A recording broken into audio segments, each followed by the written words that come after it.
memang kitab-kitab lain itu adalah kitab-kitab sebelum Al-Quran itu tidak memuat tentang hukum memang. Jadi tidak. Makanya mereka itu lebih banyak munculnya etika Protestan, misalnya etika Katolik. Jadi etik yang mereka punya, hukum nggak diajarkan. Nah, Nggak ada, Al-Quran, ya memang nggak ada. Mereka nggak punya hukum. Yang nggak ada etika tentang Protestan, etika tentang Katolik itu nggak ada itu apa-apa. Kalau etika itu ada beberapa etika-etika yang saya baca di beberapa penelitian ya tentang etik Protestan, etik Weber, ada beberapa itu yang Ya, bersumber. itu hanya klaim.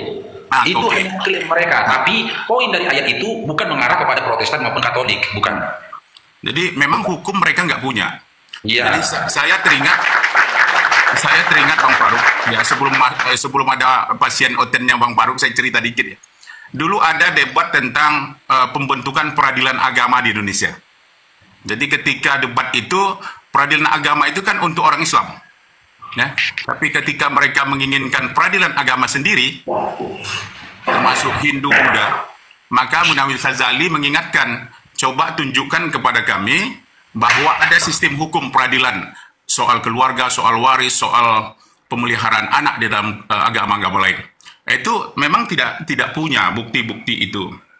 Nah, itu barangkali Bang Abang, saya lihat yang terakhir ini adalah ada yang mungkin perlu literasi bagi mereka memahami metode pemahaman keislaman. Saya ingin dialog itu sebenarnya punya yang mereka yang masuk itu adalah juga punya memahami bagaimana metodologi keislaman, turukul ijtihad misalnya, bagaimana ijtihad dalam Islam, memahami konsep dalil-dalil Al-Quran dipahami, ya. Itu yang sehingga cenderung kesan saya adalah akhirnya debat yang hanya ya adu suara keras kan begitu ya. Tidak substantif saya lihat apa dari mereka. Saya lihat sebenarnya ketika orang sudah belajar Islamologi, mungkin Kristen-Kristen yang belajar itu Islam mungkin akan lebih enak didengar ya. Tidak seperti bom-bom tadi ya. Bom-bom yang apa namanya? Yang hanya beradu congor atau beradu keras suara. Barangkali saran saya Bang Faruk sebagai sahabat ini, dialognya itu per tema kali ya. Per tema ketika mereka mempertanyakan surah Al-Quran, nah kita nanti akan bahas dari aspek keislaman, kemudian mereka mungkin membahas tentang apakah mereka juga punya metodologi pemahaman tentang kitab mereka. Setahu saya mereka nggak punya. Kan gitu. Nah itu barangkali yang catatan apa saya terkait dengan perjalanan kita hari. Terima kasih Bang Faruk.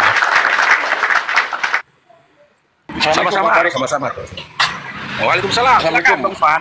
Waalaikumsalam. Silakan Bang. Ngasih saran aja. Tadi kan Bom kan naik ke rumah Abang. Itu kayaknya sih dia hanya mancing-mancing Abang, biar Abang tuh ke rumahnya dia. Ya, kenapa saya bilang pancing-pancing? Pada saat dia ngajak Bang Faruk fight di rumahnya dia kan ngajak PK tuh. Sebenarnya sih dia mau nyari uang, Bang. PK itu kan nyari uang dah. Mau apa sih? Betul. Dari penontonnya. Betul. Jadi ayo kita PK gitu kan. Sebenarnya mereka itu mungkin lagi nggak punya duit atau gimana, Bang. Room-roomnya oten-oten itu. Setuju. Karena Oten itu berpikir gini, dia mau menang mau kalah, yang penting umat Kristiani ngasih gift ke dia, gitu. Jadi dia nggak mikir, gitu. Emang tujuannya dia buka Bener. hal kayak gini, mereka hanya nyari uang. Bener Bang Usman. Iya, dasar mereka berbicara keagamaan itu nggak ada. BU dia, BU. Betul. Saya sepakat dengan Bang Usman, Bang, teman-teman. Memang bom-bom ini lagi terkendala untuk membayar wifi gitu kan. Dia selalu minta kepada donatur-donaturnya, ayo ini bayar wifi saya siapa, ayo. Itu sering Bang di live streamnya itu dulu ya. Iya. Nah, kayak RK Bang. jadi dia memang lagi perlu duit. Iya. Karena Betul. mereka itu kalau lagi fight sama Muslim, dia nggak fokus, dia nyada tangan di iniin terima kasih apa yang ngasih gift. Itu dia berharapnya itu kayak pengemis. Kalau kita kan di room-room kita kan mau ada yang ngasih gift, ya mau enggak ya Nggak jadi apa-apa. masalah. Kalau mereka kan gitu iya. Jadi kan Bang Faruk masuk diajak PK, jangan mau diajak PK. Ada satu orang untuk menengah timer. Ya izin Bang Kalau ya dilanjut diskusinya Iya. ya Bang Faruk, izin asal dulu Bang Faruk. Ya udah ada nilai Bang Gitu Faruk ya. makanya. Nah, ini makanya saya untuk kawan-kawan muslim, ini room mereka ini punya tim report loh. Waktu itu pernah di Bang Juma saya lihat lagi duet, lagi fight. Tahu-tahunya Bang Juma itu mental karena pas saya lihat dia masuk ke Komal, lama-lama pengikut banyak itu, penuh, keret. Nah setelah penuh dia itu ngereput Komal-Komalnya muslim, jadi pada mental akun-akunnya. Kayak Bang Blender aja udah berapa kali dia bikin akun. Karena emang udah diincar sama tim Oten gitu. Karena di tim Oten ada tim reportnya agar akun-akun muslim tuh mental mendem gitu. Hati-hati juga. hati-hatinya si Oten itu pokoknya Bang Usman. Nggak ada ini, nggak ada rasa apa namanya, kayak di hati mereka itu iba, nggak ada rasa, mereka rasa iba itu nggak ada di pelajaran sama kita mungkin. Iya, iya, iya, makanya mereka itu ada tim report Kak gitu Kak. Misalkan nih kayak Bang Paruk nih nge-live. Nah, nanti dia ada tim report buat nge-report, ada 1.000 orang. Report kan langsung mental. Kalau di TikTok kan langsung ke ban. Gitu kan. Makanya setiap ada live, kalau penontonnya lonjakannya agak tinggi mendadak, berarti itu tim report udah masuk ke live. Gitu Kak. Misalkan ada 1 koma atau berapa gitu. Kesalahan Islam, tapi dia nggak dapat. Dia tanya surat Yunus. Dia loncat ke surat Maryam.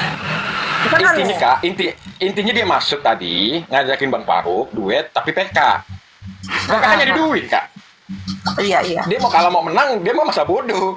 Yang penting dia punya gift masuk. Tapi itu gitu, Kak. dia agak rasa takut tadi penjelasan terakhirnya kan Bang Paruk bilang kamu apa?